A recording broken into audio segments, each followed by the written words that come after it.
Okay, good evening, everybody.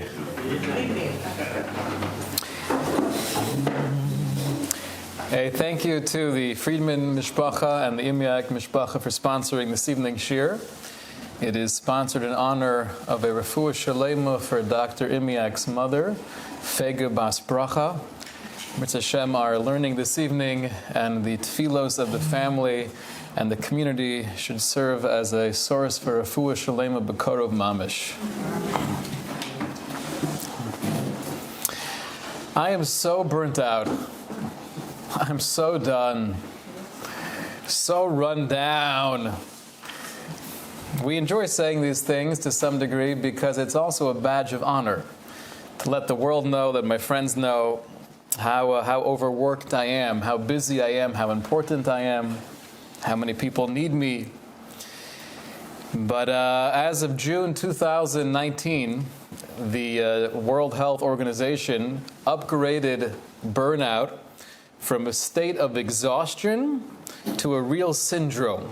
There's now officially a syndrome known as burnout, which means that not only are people sick of their jobs or sick of whatever it is they're doing on a daily basis, but it's actually a sickness. It's classified as an illness, and therefore many people with symptoms of burnout will seek professional help. I want to share with you two very important definitions of burnout, just to have on the back burner, no pun intended. The first is a state of physical, emotional, and mental exhaustion caused by long-term involvement in emotionally demanding situations. Right? So this definition is focusing on the exhaustion that one feels through an emotionally demanding situation. Second definition that's given is a state of fatigue or frustration brought about by devotion to a cause, way of life, or relationship that failed to produce the expected reward. So this definition is focusing more on the disappointment, that feeling of an expectation unfulfilled. Anyone can become exhausted. That's fairly easy to do. What's poignant and unique about what we call burnout is that it really has more of an impact on those of us who are committed sincerely to what we're doing. In a sense, it's counterintuitive, but in a sense, if I was able to go about my work or my life or my relationship with somewhat of a cynical approach, not caring that much, not being as genuine, not being as open and authentic, then likely I wouldn't burn out as quickly, because I'm not giving it my all. I'm not being as vulnerable. I'm not sharing myself with you or with the cause. And therefore, the more sincere, the more devoted we are, the more committed we are to either a person, a concept, or an organization, in a sense, the more we can struggle with the issue of emotional fatigue and burnout.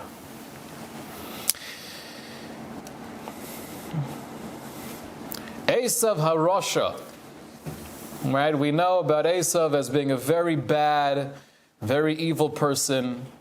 And the first encounter we have, getting a glimpse into his personality, is where he comes in, min hasada v'hu ayef, and he was tired. He was exhausted.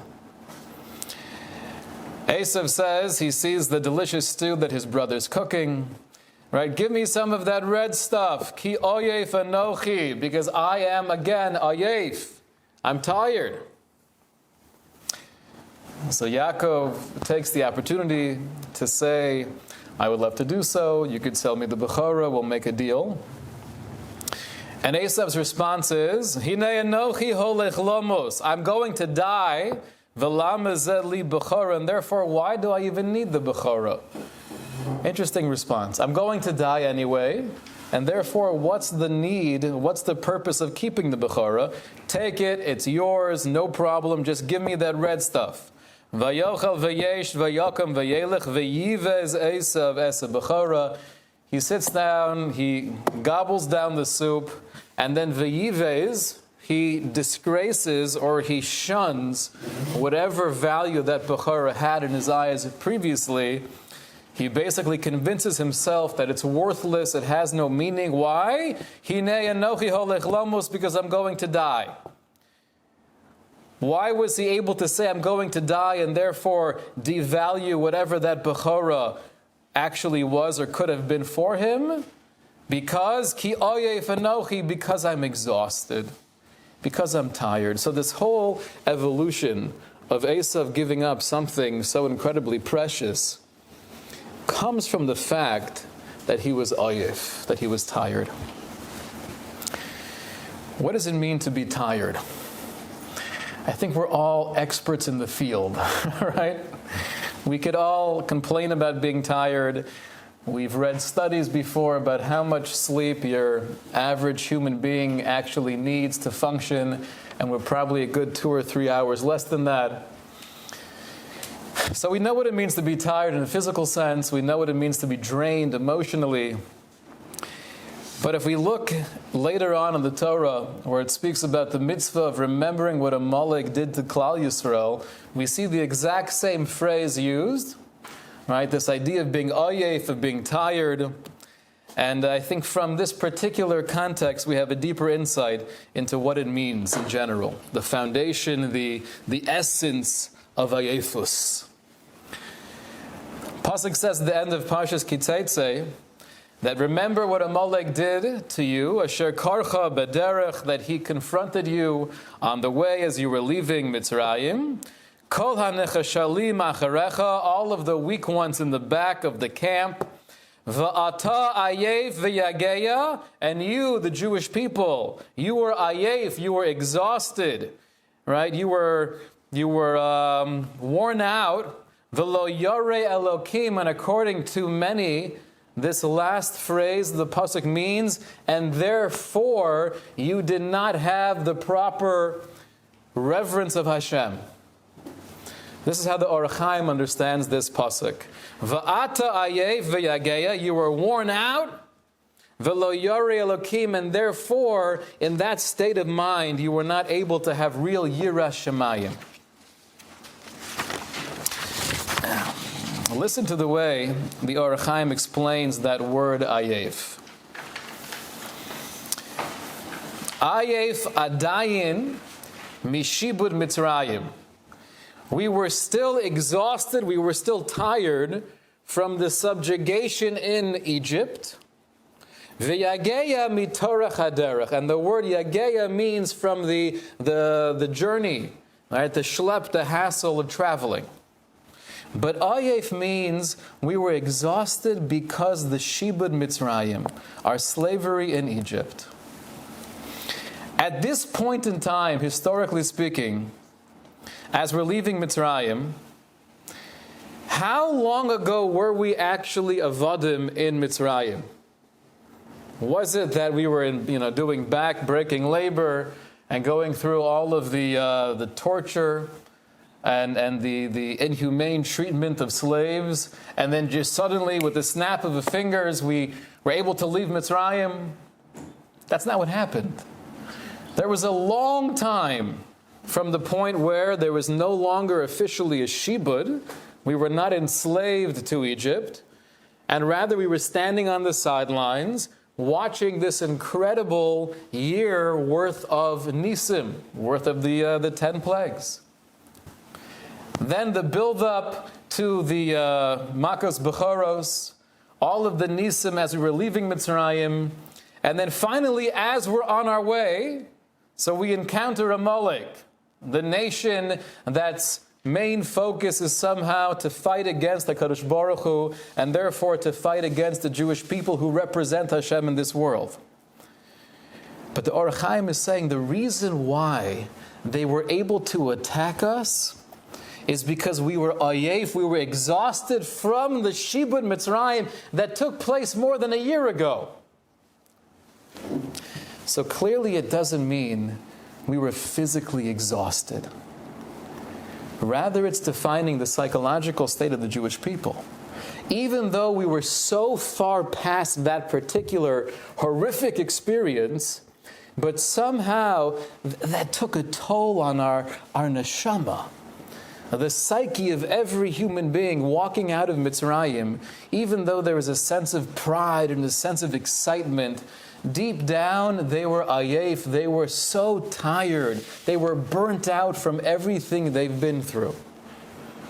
You speak to a Holocaust survivor, and it could be many, many years since they went through the tortures and the agony of going through wherever they were in the camps, working, terrible, terrible onshim they had to experience.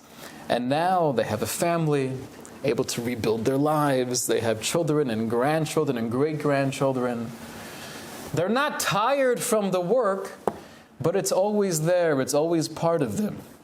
And it's not uncommon, tragically, that you'll have people in their 80s and 90s who are still waking up almost every night screaming, right? The nightmares that plague them. Because psychologically, I'm ayef, I've been burnt out from that part of my life. The Jewish people were ayef, they were in that state of mind. That's why they were susceptible to the attack of Amalek. When Esav comes in, explains the Sam Derech Reb Simcha Brody, when Esav comes in and he's exhausted, it doesn't just mean it was a long day of hunting, or according to Midrashic sources, he was involved with all sorts of terrible things that particular day.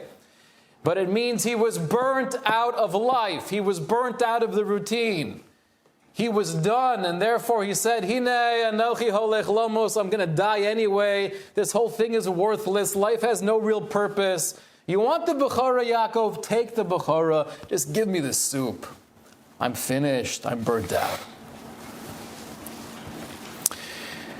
The way that Reb Simcha Brody explains this midah of being tired, he says that ayefus nafshis, spiritual exhaustion, shehovia lekach sheyotze letarbus ra. In the case of Esav, it sounds like from many different chazal, many different sources, he didn't fully go off the derech, so to speak, until he experienced this real burnout. Once he was done with life, once he was disenchanted, once he was disappointed, once all of the expectations he had were unfulfilled, only at that point did he go letarbus ra and begin his legacy of evil. V'chal bo hashinui shehevi ledarderosa v'shachusa haruchnius. That led him to his downward cycle, that led him to spiritual devastation. It wasn't just because he was an evil man. He did evil things because he was burnt out.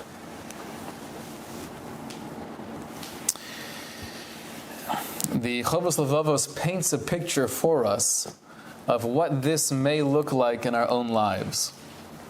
The Rebbeinu Bechaya, going back almost 1,000 years ago, he says, often a human being can get to the point where we're checked out. We're going through the routine, through the motions of life, but I'm not really present. I'm not really engaged. I'm occupied, I'm busy, but I'm not really here. Yishmu v'lo yazinu. I could be hearing things, but I'm not listening. Bikshu menuchos. We could constantly want more comfort, but inevitably what happens? V'naflu ba'anachos. We keep on having a sense of disappointment and regret, and everything we get doesn't quite fill the need for what I was really looking for. Hishtadlu lohosig haneimos. We're always trying to live the good life. Vehesigu isurim hakashim. But instead, somehow, we have to deal with terrible challenges all the time from all different directions. V'nafshosehem ayefos. And here he uses the exact same word. The neshama, not the guf, not the body. But the soul of a human being becomes ayef, becomes tired and exhausted and burnt out. And they lose their tshuka, they lose their enthusiasm, they lose their zest for life. They try to build big homes, to feel accomplished. They try to have plaques on buildings to have a sense of immortality. They try to do things that will ensure that their legacy will live on even when they're no longer here.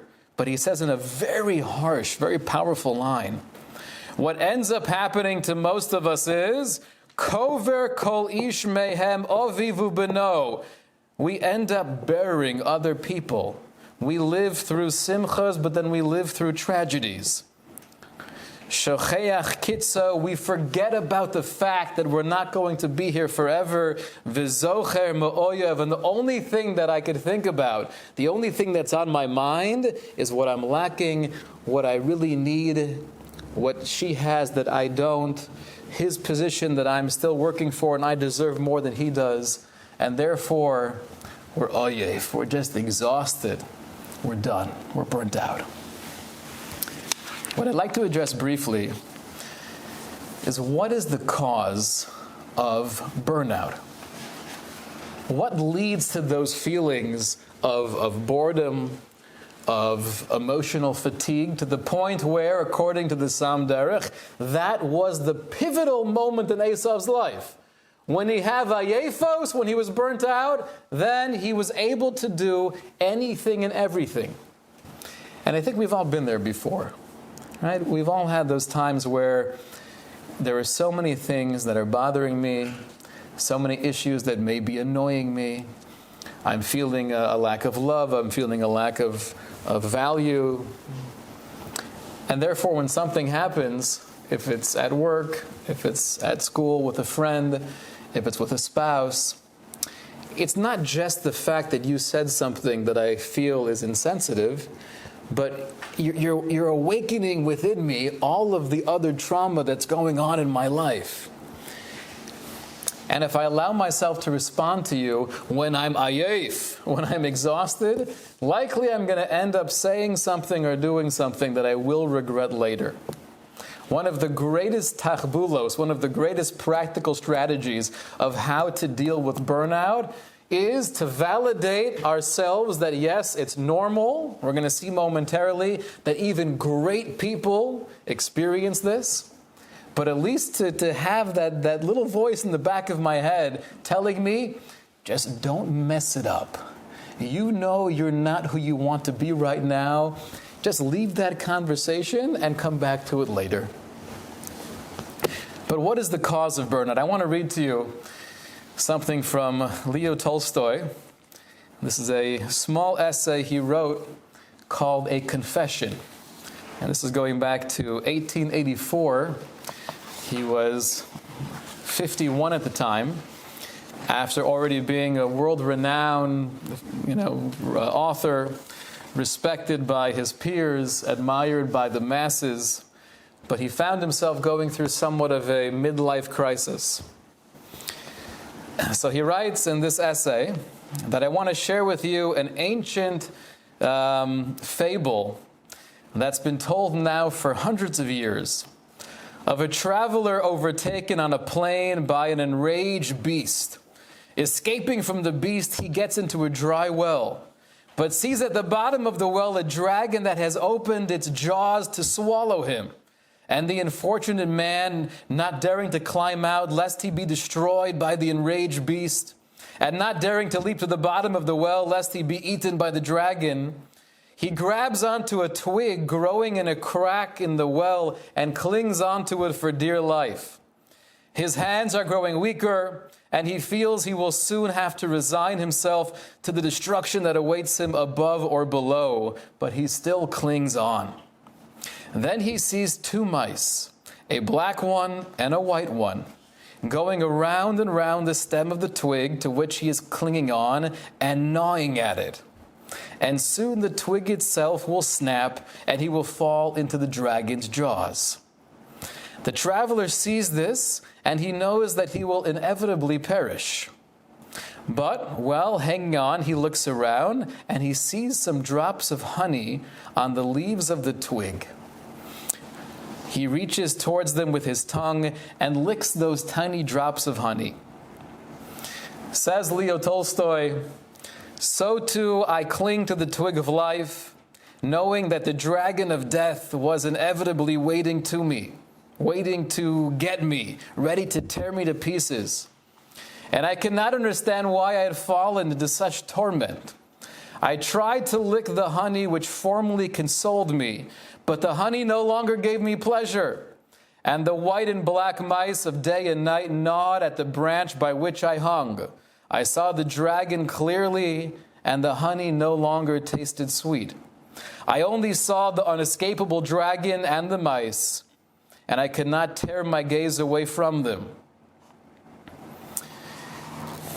Pretty intense fable, right? Imagine hanging on to that twig, losing the fear for a moment as you try to lick the drops of honey, which perhaps earlier on in life or in a different circumstance was enough to give me some level of comfort, to console me from that fear of mortality. But at some point, every human being comes to this recognition that it's just a matter of time until those mice gnaw away at the twig and I fall down. I want to share with us some practical areas of burnout and a strategy for how to deal with it. Speaking to yeshiva boys who are in early base medrash between 18 and 22, 23. So on one hand, some would look at them and say they are so fortunate to have the whole day to be able to be osek b'Torah, to be learning with diligence, with hasmada, to have connection to great rebbeim they could ask questions to and grow from. And that's 100% true. It is the greatest bracha in the world. But with every bracha, it has its own challenges. Because you have a routine, a morning seder, lunch at this particular time, mincha, musar seder, afternoon seder, this vad, night seder. It's all good, but it's all the same. And it continues on end. You have kids who are going through school. I was speaking to one of my kids recently who was complaining about school, surprisingly. And I said, listen, right now you're in the 6th grade. So that means just 5 more years of torture. Not a big deal, right? But every day, math, science, social studies, review, it gets to be tedious. As we get older, we have different issues that come up on a daily basis. Shopping, cleaning the house, washing the clothes, folding them, trying to have the children help out and dealing with the disappointment of them not actually doing so. No longer a shocking disappointment, but it's a hassle. And so much of what we do has no kiyum, it has no lasting impact. You see, when you're able to build a dresser, right? You get some wood at Home Depot. My son Menachem wanted to build a birdhouse. So foolishly, I did not consult with Rabbi Wilkach before I went to Home Depot. And I figured, what's the big deal? We'll buy some wood and we'll just hammer it together and make a nice little birdhouse and it'll be fun, right? Father and son bonding. I could teach him how to use a hammer. So we come back and really we accomplished nothing. It was the wrong wood. It was the wrong size. The nails couldn't fit. It was a disaster. But when you build something tangible, at least there's some level of satisfaction.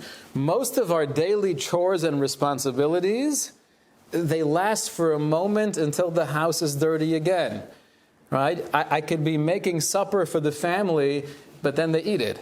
And then we just have dirty dishes. So much of what we're being osik in every second of our lives, we can't point to it 30 seconds later. We work hard, we accomplish something, it's not really appreciated, and then it's gone, and now we're on to the next thing, or the same thing over and over again. And that's true in Avodas Hashem as well. We have a routine, we have a schedule, we have davening. Shachris, Mincha, and Mariv. Tachnun. Monday, Thursday, Tachnun. Somebody quoted to me from the Satmar Rav. He said, if a non-Jew would only appreciate the geschmack, the pleasure of having a bris on a Monday or Thursday, they would convert in a second. Nah. And then children. Children are the biggest blessings in the world. But there's homework. And when you're finally done studying for this test, they have another test.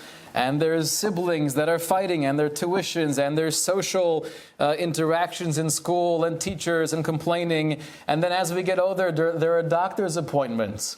And there are medications to keep track of. And there are fear and anxiety for ourselves and for the ones we love the most. We get to a point where when we were younger, we were thirsting and just yearning for independence. And then we get to a point not that long afterwards where we're losing independence and we have to fight for it until we finally give in to our children or to our friends. And we make the responsible decision, I'm no longer going to drive. So burnout is something that's very real in every aspect of life. Shlomo HaMelech shares with us two very disturbing ideas, disturbing on the surface. And lahavdil elef havdalos, not to compare to what Tolstoy was going through in his own existential journey. But Shlomo HaMelech writes in Koheles, V'sanesi es achayim, I hated life. Ki ra lai hamaisa shenasa tachas hashomesh, because everything that's happening under the sun in this world is ra elai, it's evil in my eyes. Ki akol hevel, the famous expression, everything is futile, everything is worthless, rus ruach, just the blowing of the wind. Later on in Koheles he says, echoing these thoughts, V'shabeach ani es hamesim, I praise those who are dead. Shikavar mesu, they're already gone. Minachayim esher heimachayim adena, more so than those sad, lonely, suffering human beings who are still alive. V'tov mishneim, but what's even better than both of them? What's a better state than no longer being here or still being here? Eis esher eder adayin lo haya, are those people or those neshamos that were never brought into this world.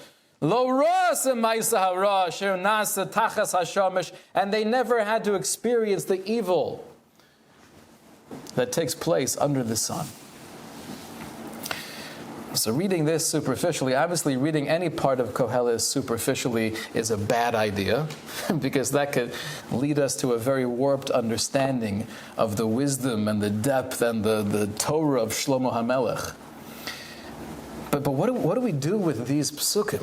What do we do with the fact that Shlomo HaMelech, the human being that Hashem said explicitly, I love you, you're Yedidia. How is he saying, Senesi es achayim, I hate life? So the Mitzudas David, one of the great commentaries on Tanakh, he says there's one key phrase, and we know this comes up all throughout Koheles, but just to understand what it means and the significance of what it means. Shlomo HaMelech says, Senesi es achayim, I hate life and all of the evil and all of the worthless pursuits that take place where? Tachas Hashemish, underneath the sun. Better people should never have been alive. Where? Tachas Hashemish, underneath the sun. Explains the Mitzudas David. Shlomo HaMelech is not grouping all of humanity together, but he's expressing his powerful and penetrating insight into the purpose and the pleasure of life, which is, if we're living in a reality that's Tachas Hashemish, that's all about this world, that's focused on success, on accomplishment, on productivity, on external validation, on any of the things that we work for throughout school, throughout our career. So then Shlomo HaMelech says, I pity you. Better you were never born, because a life in the rat race is not worth living. And it's not just the people in corporate America fighting for the position to be a partner. It's all of us in our own lives. If we're too focused on the tangible accomplishments, the illusion of success, then we're never going to be happy. Then we'll be able to say, Senesi es achayim, I hate this life. this is so not worth it. If somehow we could transcend above the Shemesh, get out of the confines and the limitations and the illusion of this world, and really live with the clarity of nitzchias, of eternity, really feel that relationship with Hashem, really focus on what's important, we would never say Senesi Esachayim. We say, Ahavti Hashem, I love you so much, thank you for this incredible opportunity every moment of life. When we live above the Shemesh, when we can transcend the physical limitations, that's the greatest joy in the world. What led to the exhaustion, the emotional fatigue of Esav? Explains the Metzudas David. There's a cryptic chazal that say, it's a Gemara in Bava Basra, that on the day that Esav came in and said, Hine anochi holech lamos, I'm about to die, he didn't mean I'm about to die this second, but rather, we're all mortal. I'm not going to be here for that long. And therefore, lama zeli bechora, why do I need this particular spiritual benefit? On that day, he was kofer b'techias hamesim. He denied the tenet of belief that the neshama lives forever. That even once a human being leaves this world, that neshama is still radiant, is still alive, and will return in some capacity in the future. Esav denied that reality. Listen to the words of the Metzudas David. This is the Malbim, rather, source number 8. He is explaining the mindset of Esav. Hello, b'chora hi davar shelo yimtza adam mimenu shum hana ba'olam hazeh. We don't have time to elaborate what the bechorah was, what it represented, why was it so valuable. But Esav knew that in this world, it's not going to make that much of a difference. It's a spiritual thing. Rak acher hamovis b'olam haba, only in the next world, only in the nitzchias, the eternity of the neshama, there supposedly, that's where it comes into play, that's where it could have some form of ramification on who I am. However, explains the Malbim, Esav's philosophy was, Ani eini mamin b'olam haba klal. I don't believe in the eternity of the neshama. I don't believe that there's anything past this world, more than what we could see, more than what we could feel. He didn't believe in the nitzchias of the everlasting nature of the neshama. And therefore he said, V'daiti, my opinion, is she'elech lemovis, I'm going to die anyway, v'lo echya od b'olam haba, and unlike what you're preaching, Yaakov, I'm not going to live in the next world. When a person passes away, it's game over. The screen goes black, and that's it. That's it. That's what Chazal mean, that he was kofer b'techias hamesim. He denied the eternity of the neshama. That's why, explains the Malbim, he was so exhausted. Because as soon as you give up on the belief that there's more to this world than meets the eye, as soon as I convince myself that what I do has no real long-term eternal significance, that means I'm living tachas hashemesh. I'm living in the confines of this world, and anything that's ruchnius, anything that's spiritual, those don't mean anything. You're making up stuff. I'm not going to be Moser Nefesh. I'm not going to live or give my life for that cause. Because Esav was so focused on this world, Haliteini no, he said, just pour the thing down my throat. That was an expression, that was a glimpse into his whole mahus, into his essence. He was the epitome of someone living for this world. And that's why he was so exhausted, because no matter what he ever received in life, and he had a lot, he received the bracha. But it meant nothing to him, because Tachas Hashemish, Senesi Esachayim, I hate this life because I'm never fulfilled, I'm never satisfied, I'm never content. So what does that mean for us? Practically speaking, if we want to somehow combat the emotional fatigue and all of the different examples that are applicable to us, with the continuity of life, Mirz Hashem, family, work, cleaning, washing? The answer is we have to live l'mala min Hashemesh. We have to live above this world. And I want to share with you one line that I think is very helpful to make this idea more practical. It's the balance that's needed to combat emotional fatigue is to be very goal-oriented without focusing on the results, which sounds like a complete oxymoron, right? To be very goal-oriented without focusing on the results. I was speaking to someone who he's involved with amazing chasadim.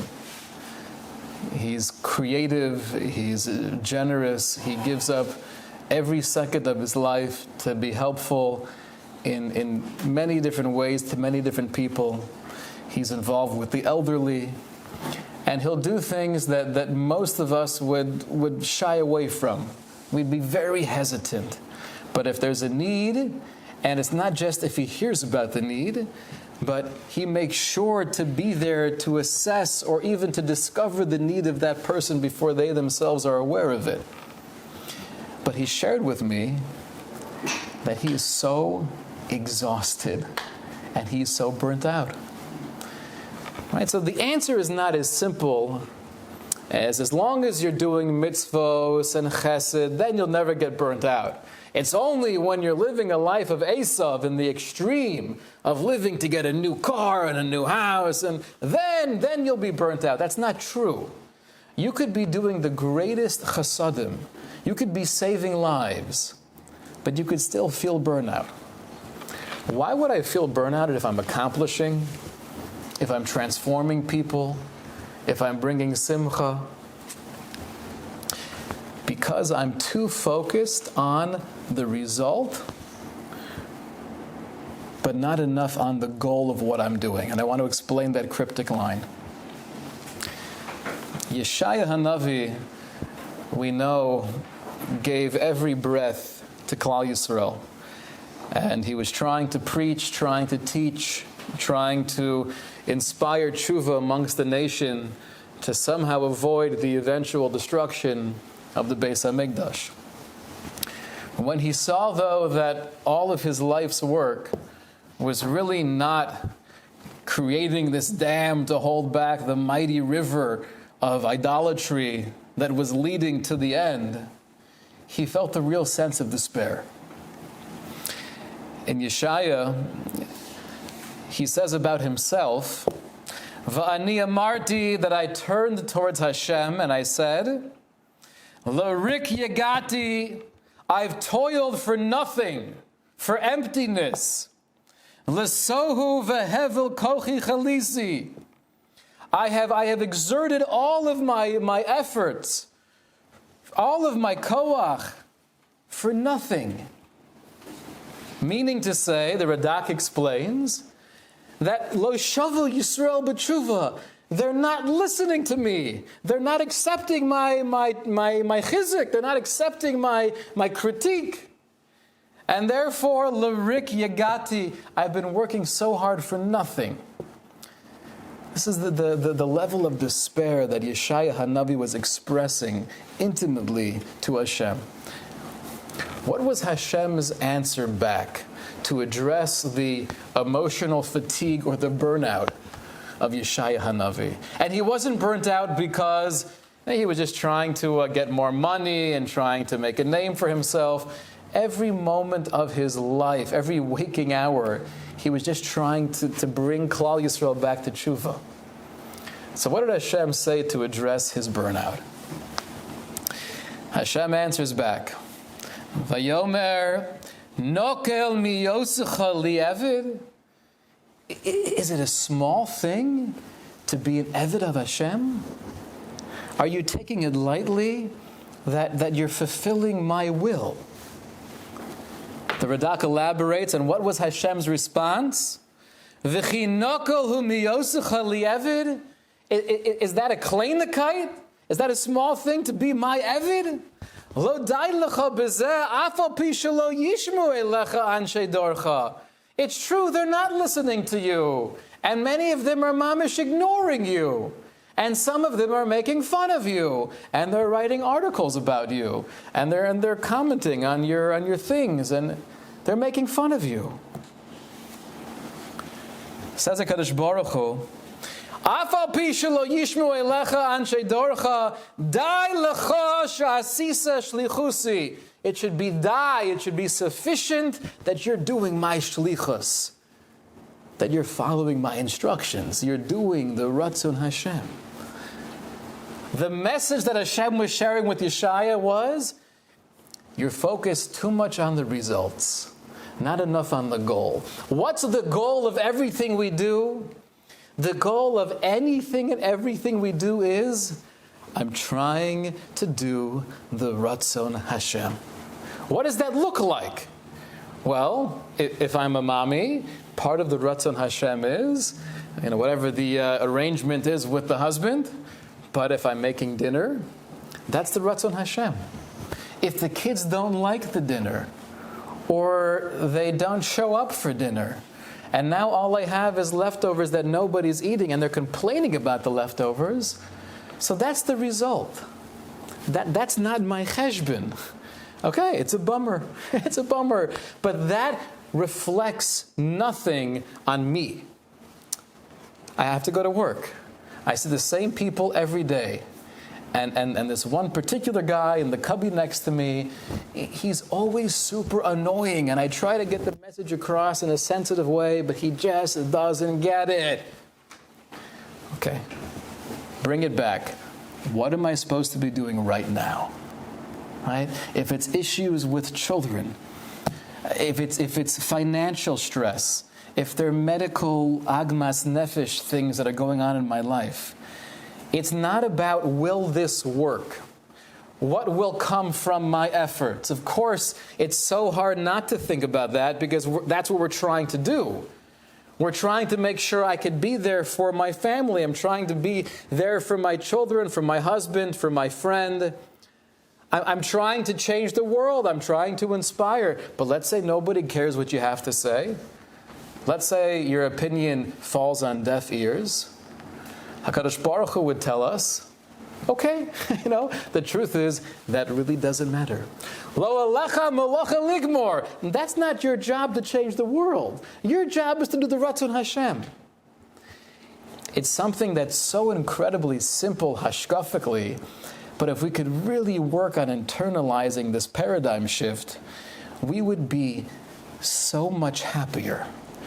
We'd be able to address the burnout because I might be doing the same thing over and over and over again, but it's never the same thing because although I'm trying to clean the house, the goal of cleaning the house is not to have a clean house. Some women are thinking, I'm not sure about that, right? I think you're taking it a little bit too far over here. But the goal of cleaning the house is not to have a clean house. The goal of cleaning the house is because I want to do the Ratzon Hashem. And I feel that to create a healthy, fun, organized environment is the way to do that. If sometimes I can't accomplish that, because right now the Ratzon Hashem is for me to be doing something else, and I have no control over the fact that 5 other things are happening at the same time, that makes a mess that I just cleaned up previously. With this perspective, it's still annoying, it's still frustrating, but it doesn't create that taina, it doesn't create that expression of l'rik yagati. Why'd I do that? Why'd I do that? Because I was doing the Ratzon Hashem. I was being Mekayim a mitzvah. Right? Why'd I change the diaper? Because it was dirty. But she just went to the bathroom again. Okay, now this is another mitzvah. Every step, looking at what my hishtadlus is. V'ata Yisrael. And this line is so incredibly crucial. Right now, Ma Hashem Elokecha shol mimach. What does Hashem want me to do? And that's all I have. With this in mind, I think in Mitzvah Hashem, amongst other very practical ideas like getting more sleep and exercising and eating right and all of the things we could Google, right? 10 ways to address burnout. But I think more than anything is the hashkafa, is the paradigm shift. It's not so much about the results, it's a focus on the goal, and the goal is doing Ma Hashem Elokecha Sholem Imach. What does Hashem want from me right now? Shkoyach.